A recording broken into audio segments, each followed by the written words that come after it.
हाँ? मूवी की शुरुआत में हाशिमोतो के बारे में बताया जाता है, जो कि गिंजा टोक्यो में रहता है, जिसकी उम्र करीब 45 साल की है। उसे नौकरी से निकाल दिया जाता है, जिसकी वजह से उसके पास पैसे की बहुत दिक्कत होती है। एक सुबह जब वो कपड़े धोने के लिए अपनी लॉन्ड्री में जाता है, तो जैसे ही वो कपड़े ड्रायर में डालता है तो सोचता है कि काश एक कैन का बियर मिल जाता और वो उसको पी सकता। तभी उसे ड्रायर के अंदर से बोतलें गिरने की आवाज आती है और जैसे ही वो देखता है तो वहाँ पर एक कैन का बियर होता है। शुरुआत में हाशिमोतो को लगता है कि कोई उस बियर के कैन को गलती से वहाँ छोड़ गया होगा, पर वो ये देखकर चौंक जाता है कि बियर तो ठंडी है। तभी लॉन्ड्री के जो पुराने सफाई करने वाले होते हैं वो कहते हैं कि ये ड्रायर सबकी इच्छा पूरी करता है। हाशिमोतो सोचता है कि ये कोई पागल होगा और उसकी बातों को अनसुना कर देता है, पर वो बूढ़ा आदमी उसके पास जाकर कहता है कि वो सच कह रहा है। जब वो आदमी चला जाता है तब हाशिमोतो बियर का कैन पीता है और कपड़े सूखने का इंतजार कर रहा होता है। फिर एक लड़की उस रूम में आती है और अपने कपड़े ड्रायर में डालती है और हाशिमोतो की कभी किसी लड़की से बात करने की हिम्मत नहीं हुई थी, जिसके कारण वो पूरी जिंदगी अकेले रहा था। वो अपनी सीट से थोड़ा खिसकर बैठता है ताकि उस लड़की के लिए जगह हो सके। अब वो लड़की उसके पास बैठती है और उससे बात शुरू करती है। उस लड़की ने उस लॉन्ड्री में उसे बहुत बार देखा था और उसे वो पसंद करने लगी थी। वहीं दूसरी ओर हाशिमोतो इन सब से बेखबर होता है। वो उस काली कैन को डस्टबिन में डालता है, पर वो नीचे गिर जाता है। जब वो उस कैन को उठाने के लिए जाता है तभी वो लड़की रोने लगती है। ये देखकर हाशिमोतो उसे रोने की वजह पूछता है तो लड़की कहती है कि उसने 40 कंपनियों में इंटरव्यू दिया था, पर वो किसी में सिलेक्टेड नहीं हुई। हाशिमोतो उसे अच्छा फील करवाने के लिए कहता है कि उसकी भी नौकरी चली गई है और उसे लगता है क्योंकि वो इतने सारे कंपनियों में इंटरव्यू दे चुकी है तो उसके पास बहुत ही अनुभव इंटरव्यू था, जो कि बहुत कम लोगों के पास होता है। ये सुनकर वो लड़की अपनी सिचुएशन को अलग तरीके से देखने लगती है। फिर लड़की उसको थैंक यू कहती है क्योंकि हाशिमोतो ने उससे अच्छे से बात की होती है, बावजूद इसके कि वो एक अनजान लड़की है। उसके बाद हाशिमोतो अपने कपड़े ड्रायर से निकालता है और उसे बाय कहता है। जब वो जाने लगता है तो वो लड़की अपना नाम कोंडो बताती है। इसके बाद वो घर चला जाता है। फिर रात में उसकी माँ का कॉल आता है और उसकी माँ उसको बोलती है कि उसके पापा हॉस्पिटल में हैं, जिसकी वजह से उन्हें 1882 रुपए चाहिए और उसके ऊपर सारी जिम्मेदारी आ जाती है और उसके पास ना ही नौकरी होती है और न ही कोई शेविंग। फिर वो अपनी माँ से वादा करता है कि वो पैसे भेज देगा और जल्दी आने की कोशिश करेगा। अगली सुबह वो लॉन्ड्री में जाता है। उसे ये बात तो मालूम थी कि वो बूढ़ा भी उससे मजाक कर रहा था, लेकिन फिर वो एक बार चेक करता है कि ये सचमुच में जादुई मशीन है कि नहीं। वो ड्रायर के सामने खड़ा हो जाता है और उससे पैसे मांगता है। कुछ देर इंतजार करने के बाद उसे एहसास होता है कि ये कितना फालतू आइडिया था और वो बाहर जाने लगता है। तभी पैसों का बंडल ड्रायर के अंदर दिखता है। हाशिमोतो पैसों को बाहर निकालता है, पर उसे विश्वास नहीं होता कि ये हकीकत है।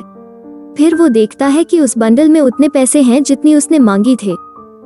जब वो बाहर पैसे लेकर जाने लगता है तब वो देखता है कि जो बियर का केन उसने कल पिया था वो गायब हो रहा है।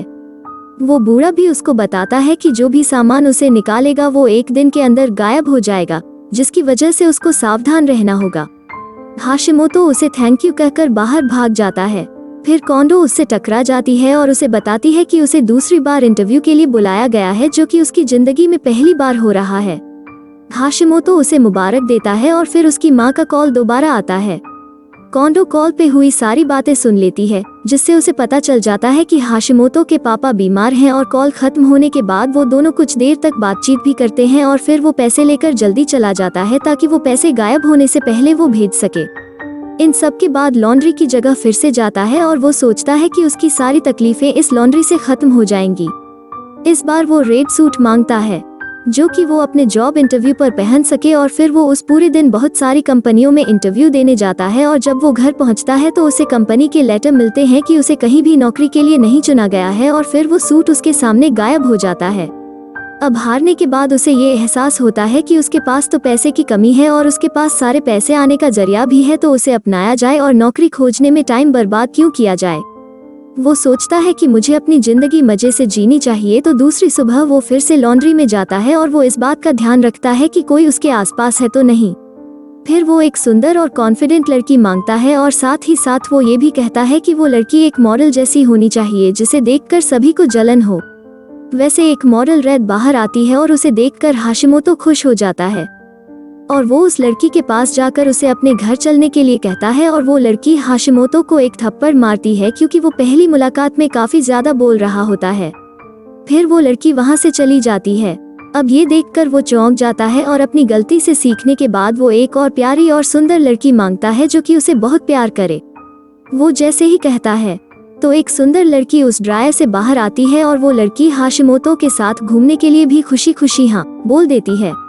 ये देखकर तो हाशिमोतो की खुशी का ठिकाना नहीं रहता और उसके बाद उसको शॉपिंग करवाने के लिए ले जाता है और ड्रायर से निकलवाए पैसे से वो उसके लिए काफी सारी चीजें खरीदता है जो वो चाहती है। जो भी इंसान उस ड्रायर से निकलता है उसे ये मालूम नहीं होता कि वो कहाँ से आया है और उन्हें यही लगता है कि वो असली इंसान है। अब दिन की आखिरी में हाशिमोतो उस लड़की को अपने घर ले जाता है। वो उसके करीब जाने से डर रहा होता है और वो ये डिसाइड करता है कि वो पूरी रात उससे बातें करेगा और हाशिमोतो की हथेली को देखकर वो लड़की ये कहने लगती है कि उसकी जिंदगी काफी छोटी है। ये सुनकर वो अपना हाथ उठा लेता है और उसकी बात को अनसुना कर देता है। जब सुबह होती है तो हाशिमोतो हिम्मत करके उसको किस करने की कोशिश करता है, पर इससे पहले कि वो किस कर पाता वो लड़की गायब हो जाती है और फिर उसके कपड़े और गहने वापस हो जाते हैं जो कि हाशिमोतो ने खरीदे थे।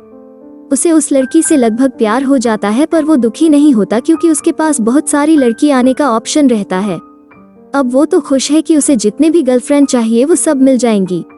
उस दिन से वो हर रोज एक नई लड़की मांगने लगता है और हर लड़की अलग अलग स्वभाव की निकलती है। वो उसको घुमाने के लिए लेकर जाता है और उन्हें महंगे कपड़े खरीद कर देता है, वो भी ड्रायर के पैसे से। वो अपनी जिंदगी बहुत ही मजे से जीने लगता है कि एक दिन वो एक नई लड़की के साथ घूम रहा होता है कि उसी वक्त कोंडो इन्हें देख लेती है।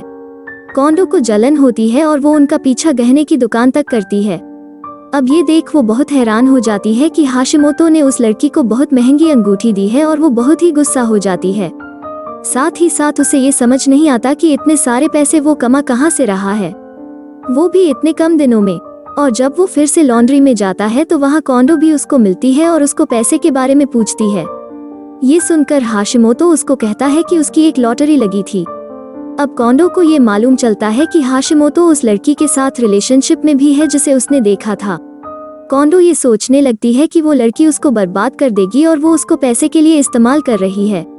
हाशिमोतो ये सब बात नहीं मानता और पैसे लेकर चला जाता है। उसके बाद फिर से हाशिमोतो एक और बार घूमने जाता है और उस लड़की को रेस्टोरेंट की छत पर लेकर जाकर उसको अंगूठी बनाता है और कहता है कि उससे बहुत प्यार करता है। और कुछ देर बाद वो लड़की भी गायब हो जाती है और फिर उसकी अंगूठी रह जाती है। अब हमेशा की तरह हाशिमोतो वो अंगूठी उठाकर रख लेता है क्योंकि वो हमेशा से एक मासूम लड़की मांगता था, तो उसने सोचा कि इस बार एक सिरकटी लड़की मांगता हूँ। अब ये मांग करते एक लड़की बाहर आती है और फिर जैसी वो लड़की उसके साथ प्यार करने लगती है तभी कोंडो वहां पहुंच जाती है और उन पर नजर रखने लगती है। वो देखती है कि हाशिमोतो उसको वो सारी अंगूठी दे रहा है जो कि उसने अभी तक इकट्ठा किए थे। तभी हाशिमोतो की मां का कॉल आता है और वो उस लड़की को थोड़ा रुकने के लिए कहता है, पर जब वो बात नहीं मानती तो वो कमरे से बाहर चला जाता है। कोंडो ये देखकर कमरे के अंदर जाती है ताकि वो उस लड़की से बात कर सके। वो उस लड़की से पूछती है कि तुमने हाशिमोतो को क्या कह दिया है। ये सुनकर वो हंसने लगती है और कोंडो को बाहर जाने के लिए कहती है। कोंडो से अंगूठी छीनने की कोशिश करने लगती है। उसी वक्त उधर हाशिमोतो अपनी माँ से बात कर रहा है। उसकी माँ उसे कहती है कि हो सकता है उसके पापा को ऑपरेशन की जरूरत हो, पर उन्हें पैसे से ज्यादा उसकी जरूरत है। अब वो तो अपनी गर्लफ्रेंड की देखभाल में मस्त लगा हुआ है। कॉल खत्म होने के बाद वो बूढ़ा आदमी आता है और कहता है कि वो एक बात बताना भूल गया था कि ड्रायर से कोई भी इंसान आएगा तो वो एक दिन में गायब हो जाएगा। अब हाशिमोतो हंसने लगता है और बोलता है कि उसे ये बात तो मालूम है। लॉन्ड्री के रूम में वो लड़कियां अभी भी लड़ रही होती है।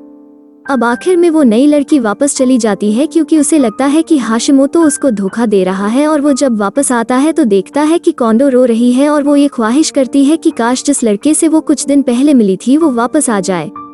उसकी इस मांग की वजह से हाशिमोतो डर के अंदर चला जाता है और जब वो बाहर आता है तो उसके कपड़े बदल जाते हैं। उसने वो कपड़े पहने होते हैं जो कि उसने पहले दिन पहने थे जब वो कोंडो से पहली बार मिला था।